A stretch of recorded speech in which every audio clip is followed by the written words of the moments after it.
Yes, sir. This is Police Brigadier General Danilo Baca, sir, the Director of the Forensic Group.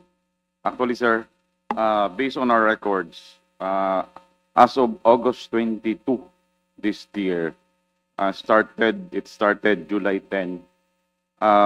We recovered 401 bones.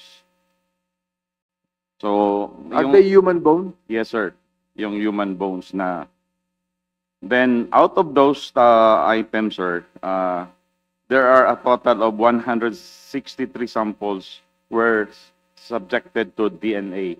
Then the rest po nun, sir, ay hindi na po dahil nag-deteriorate na po, wala na pong ano.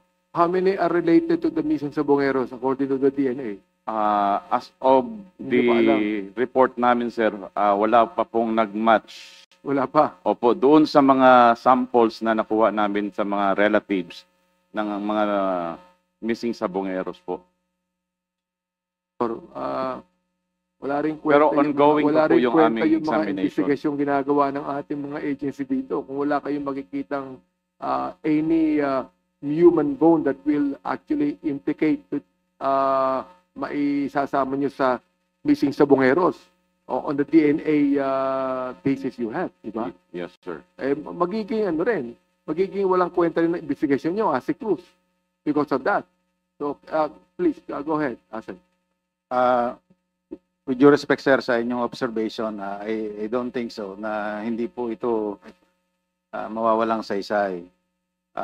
Kung matatandaan po natin, 34 po yung nawawala.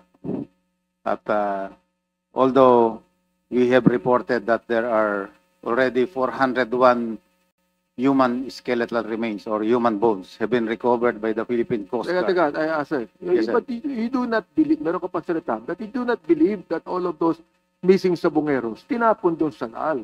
Yes, Your Honor. Meron mga pagkakataon na nawawala sila and they were Opo. thrown somewhere else. Opo. Not only in Taal Lake. Opo. Meron na ba kayo nakita, ang CIDG for example, meron na ba kayo nakita na missing sabongero na tinapon sa ibang lugar, hindi lang sa Taal Lake?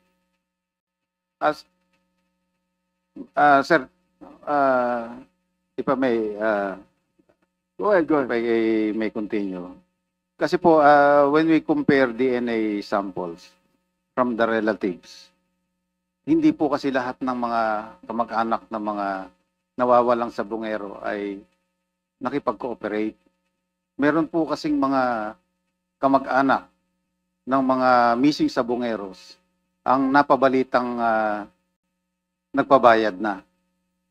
Kaya hindi po lahat ng mga relatives na kinakailangan namin. Ibig sabihin nagbabayad na? Nagpabayad, binayaran Opo. na.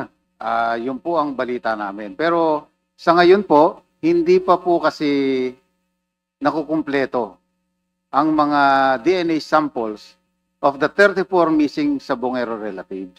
Kaya hindi po natin maasahang talagang mape-perfect natin ang comparison dito.